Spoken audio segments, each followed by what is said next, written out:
शहजाद आपकी तरफ आएंगे। अब ये जो एक सर्वे आया है इसमें जो फिगर सामने आए हैं, कुछ टारगेट्स हमने अचीव किए, कुछ नहीं कर सके, इस पर तो आपका तज्जिया लेंगे। ये जो मौजूदा हुकूमत ने कुछ अनपॉपुलर डिसीजंस लिए मईशत की बेहतरी के लिए, और फिर उससे बढ़कर एक जो एनर्जी कंजर्वेशन के लिए जो मार्केट्स बंद करने का एक फैसला किया गया है, इस पर गौर किया जा रहा है। ये कितना मददगार हो सकता है मईशत की बेहतरी के लिए मौजूदा हालात में? बहुत शुक्रिया सारा। मुश्किल फैसले हैं यकीनन, और बहुत ताख़ीर के साथ लिए गए। 6 हफ्ते ज़ाया कर दिए आपने इस बात में कि पेट्रोलियम की कीमतें हमें बढ़ानी या नहीं बढ़ानी है, और बाय द टाइम उन्होंने बढ़ाई तो आप देख लें कि 10 अप्रैल पे आए थे शहबाज शरीफ साहब, और 28 मई को जब कीमतें बढ़ाई तो 150 अरब रुपए का मजीद आपके नेशनल एक्सचेकर पे बोझ बढ़ चुका था।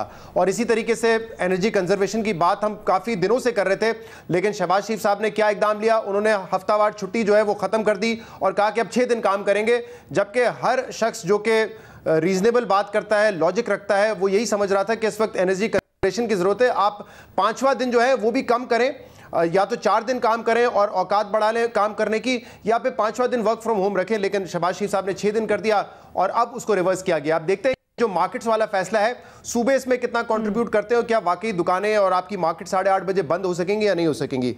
लेकिन सारा मैं थोड़ा बात इस बजट के हवाले से करना चाह रहा हूं, क्योंकि जो टारगेट सेट किए गए हैं हुकूमत की जानिब से मुझे बहुत ज़्यादा अनरियलिस्टिक लग रहे हैं। और इस हुकूमत की मजबूरी है कि ये उनका पहला बजट भी है और शायद आखिरी बजट भी हो, क्योंकि अगले साल का बजट अगर ये पेश भी करते हैं तब भी उसको इंप्लीमेंट करने का टाइम नहीं होगा। अब मिसाल के तौर पे जो मैं कह रहा हूं अनरियलिस्टिक नंबर्स है, जो मोटे मोटे नंबर है आप उठा लें।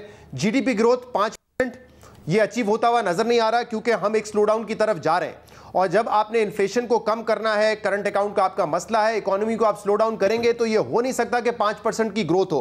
तो ये 5% का टारगेट इसलिए रखा गया है क्योंकि पिछले साल मौजूदा जो रवा साल है उसमें 6% की ग्रोथ है। तो अब हुकूमत ही अफोर्ड नहीं कर सकती कि वो एक नंबर बताए कि 6% की ग्रोथ से हम मईशत को 4% या 3.5% पे लेके जा रहे हैं। तो मुझे नहीं लगता कि 5% का टारगेट अचीव हो सकता है अगर आपने स्लो डाउन करना है, ताकि जो रफ्तार कंट्रोल किया जाए, इन्फ्लेशन को कंट्रोल किया जाए। इसके साथ जो दूसरा नंबर है अफरात ज़र का 11.5%। अब पिछले 2 महीने से मुसलसल हम 14.25% की हमारी CPI इन्फ्लेशन है, और उसमें अभी जो पेट्रोलियम प्रोडक्ट्स में कीमतें बढ़ाई हैं उसका इम्पैक्ट शामिल होना है। 1 जुलाई से नेपरा और ओगरा ने कीमतें बिजली और गैस की बढ़ाने का फैसला कर लिया है, वो इसमें किक इन करेगा। तो मुझे नहीं नजर आ रहा कि इन्फ्लेशन अगले साल 11.5% कैसे होगी। आप अगले साल के कुछ बेस इफेक्ट भी इसमें शामिल कर लें, तब भी अगर इंटरनेशनल मार्केट में कमोडिटी प्राइसेस कम होती हैं, जो कि फिलहाल नजर नहीं आ रहा। ओपेक ने अपनी आउटपुट बढ़ाने के बावजूद भी हम देख रहे हैं कि इंटरनेशनल मार्केट में तेल की कीमतें कम नहीं हुई हैं। तो अगर ये तेल की कीमतें कम होती हैं तो शायद उसका इंपैक्ट आपको नजर आए, लेकिन फिलहाल जो नंबर्स हैं ऐसा लगता है कि अफरात ज़र आपकी 11.5% से ज्यादा रहेगी। सिमिलरली अगर यही हालात रहते हैं तो फिर मुझे नहीं नजर आ रहा कि जो फेडरल PSDP बजट है वो 800 बिलियन का कैसे रहेगा, क्योंकि आपका जो करंट एक्सपेंडिचर है उसमें इजाफा होगा। अगर आपने अनफंडेड सब्सिडीज देनी है, क्योंकि ये हुकूमत का आखिरी साल भी होगा, तो हो सकता है कि प्रेशर अगर अवाम पे रहे तो आखिर में इनको जाकर कुछ अवाम को रिलीफ प्रोवाइड करना पड़े, जिसकी वजह से आपकी सब्सिडीज बढ़ सकती हैं। तो जब भी करंट एक्सपेंडिचर बढ़ता है आपका या सब्सिडीज बढ़ती है तो आप फौरन कटौती करते हैं अपने PSDP में।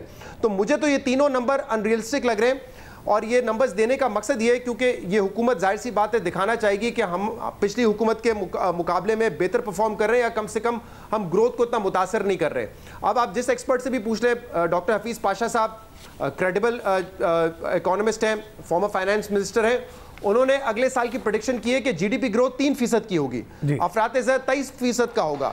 तो इसीलिए मैं कह रहा हूं मुझे ये numbers to start off with realistic नहीं नजर आ रहे, और ऐसा लग रहा है कि ये नंबर्स जो है जो टारगेट सेट किए गए हैं वो भी अचीव नहीं कर पाएगी।